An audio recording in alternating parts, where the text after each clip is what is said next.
Miranda is about to take us on a tour of a special place called Rabbit Circle over in Springfield. In the old days, I mean, if you think about, like the 1800s, it's like you didn't just go to town and get whatever you wanted. Jennifer Davis is down on the farm and right at home. I'm a certified First Tennessean, which means my family's been in Tennessee since before Tennessee was a state. Farming has been part of our family's tradition for a long time. So there's a pond over on the Brookshire's farm, and then there's a pond here, and then you go across Walls Road and there's another pond, and then it drops off to the river. 8 generations to be exact. And when she says her family tree is rooted in Robertson County, she means it. Thomas Kilgore is the founder of Cross Plains, and he is my 5th great-grandfather on both sides of my family tree, which can make for some interesting stories depending on how you want to spin that. Davis has seen lots of changes in farming over the years, and when things got tough, she did what farmers do.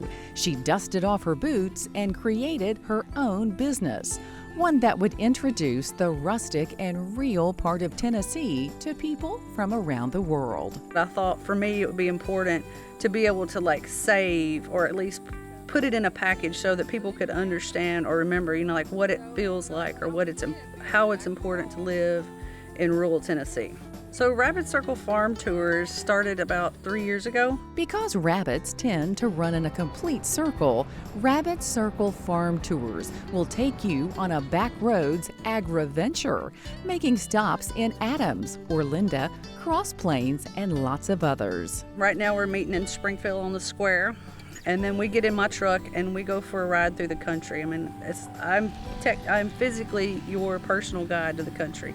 And we go and stop, depending on the season, at different farms, depending on where the work's happening. And then we meet people along the way.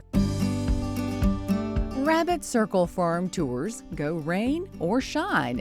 They stop at various locations along the way and is never the same tour twice.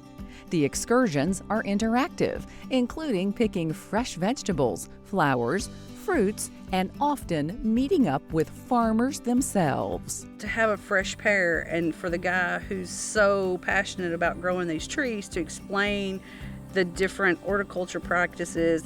How often do you get a fresh piece of fruit or a fresh vegetable just out of, with the dirt still on it? Today, she is showcasing Shade Tree Orchard, 110 acres of apple trees, peach trees, strawberries, honeybees, and much more. So are these apple trees? So these are actually peach trees. Okay. So these are peach trees, and then you have apple trees, and then back here they've got some blueberry bushes. So during the season, people actually come and pick peaches off these trees? Well, they don't usually pick peaches. They don't let them pick peaches, but they do let them come pick apples. But so they can pick apples, fresh apples right off these trees.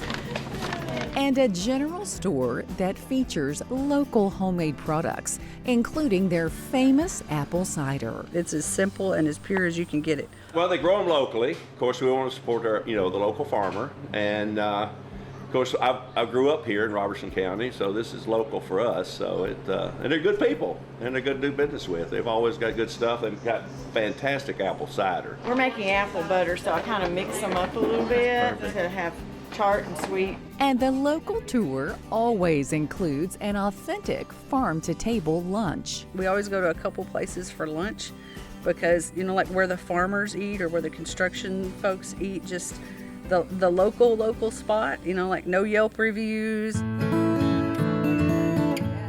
This is a traditional tobacco barn. A gifted storyteller, Davis is glad to show off one of Robertson County's most famous exports, Blackfire tobacco. I always try to take folks to a tobacco farm and go and visit a tobacco barn. I mean, as you were riding out here, I'm sure you see tobacco barns everywhere, and most people have no idea what's on the inside of those tobacco barns. It's just like, why do we have these big red barns in Middle Tennessee?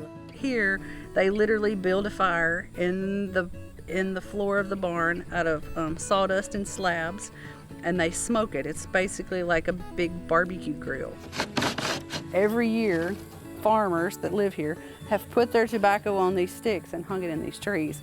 And I kind of think they're like almost spirit sticks or something, because when you get to the tobacco barns and you see these sticks, it's like literally their blood, sweat, and tears, and all of their cash crop has hung on these sticks in these barns. You can't learn how to fire tobacco from a YouTube video. If your granddaddy didn't teach you how to do it, you don't know how to do it. Which is, for me, like one of the cultural things. It's like it's going away quickly because, you know, like once it's gone, it's gone. Davis has traveled the world and, just like the rabbit, has come full circle back to her family homestead. And through her agritourism business, she hopes to share with others the unique culture and crops that put Tennessee on the map and share the true importance of living off the land she so dearly loves. Farming's what literally feeds all of us. And, you know, we don't survive without farms. For me, home is not necessarily about a place, but about a place in your heart.